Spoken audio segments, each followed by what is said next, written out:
Greetings students, welcome back to class. It's Geography chapter 6 Manufacturing Industry. As you know, the conversion of raw material into the valuable goods, that is known as the manufacturing. In the previous video we discussed about the importance of manufacturing, then the best location for the manufacturing, or even we can say the industries, then the different types of industries हमने भी discuss किया था.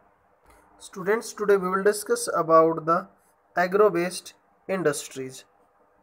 Agro based जो industries हैं उसके example are there on the screen.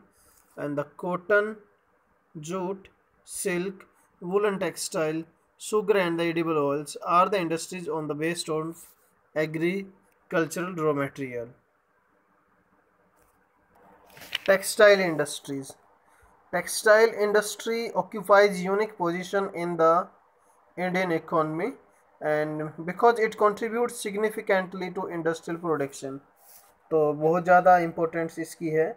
Almost 350 lakh यानी 350 लाख लोग जो पीपल्स हैं they are employed here in this sector और even we can say in this industry. जो टेक्सटाइल इंडस्ट्री है उसमें 350 लाख लोगों को रोजगार मिला हुआ है.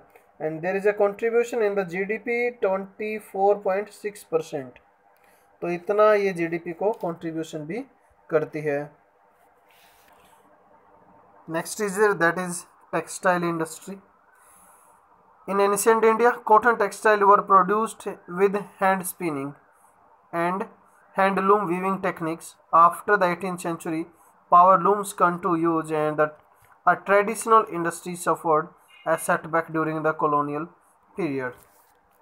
Students, as you all are aware, जो 18th century थी, 18th century के स्टार्टिंग में यानी 1730 के आसपास जो है यूरोप के अंदर इंडस्ट्रियाँ लगनी स्टार्ट हो गई थी. इंडस्ट्रियाँ लगी हैं दैट मीन्स जो प्रोडक्शन है उसकी स्पीड भी बढ़ जाएगी. जब स्पीड बढ़ेगी तो ज़्यादा प्रोडक्शन होगा और जब ज़्यादा प्रोडक्शन होगा तो रेट कम हो जाएंगे. The same happened with the goods और कॉटन और textile goods.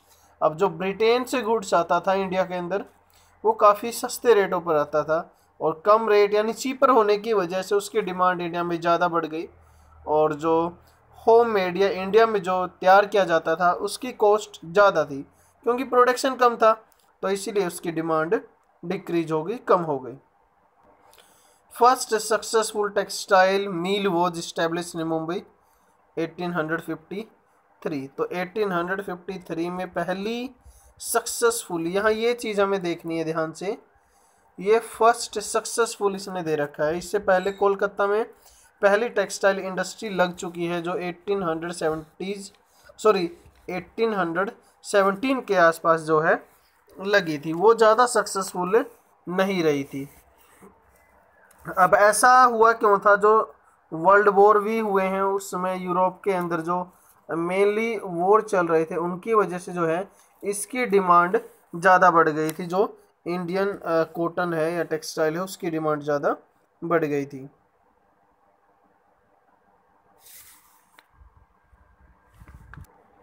In the early year of cotton textile industry was concentrated in the cotton growing belt. यानी पहले जो इंडस्ट्रियाँ थी वो केवल कुछ स्पेसिफिक एरियाज़ के अंदर ही होती थी. जैसे इसमें महाराष्ट्र हो गया, गुजरात हो गया और तमिलनाडु का कुछ पार्ट भी इसमें होता है क्योंकि रॉ कॉटन मिल रहा था, मार्केट थी, ट्रांसपोर्ट था, पोर्ट फैसिलिटीज़ थी एंड द लेबर भी था और मॉइस्ट क्लाइमेटिक था यानी उसका वेट भी लूज नहीं होता था.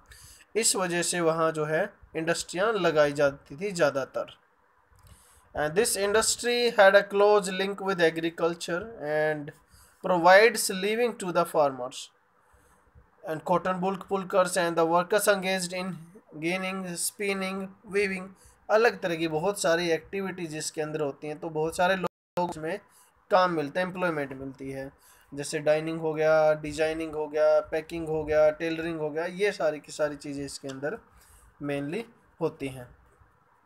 As the first mention here, while India continues to be centralize in Maharashtra, Gujarat and Tamil Nadu, and weaving is a highly decentralized to provide scope for the incorporating traditional skills. जो weaving है उसकी स्किल्स यहाँ फिर क्या नहीं है, उस क्वालिटी की नहीं है।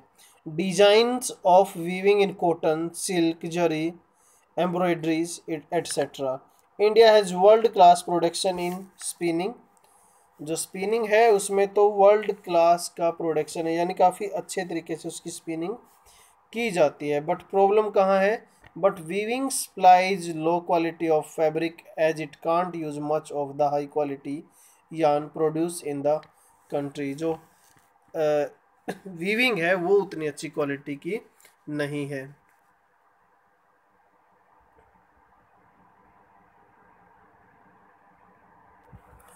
The next is mentioned here, India export yarn to Japan. Japan या जापान को क्या करता है, ये एक्सपोर्ट करता है।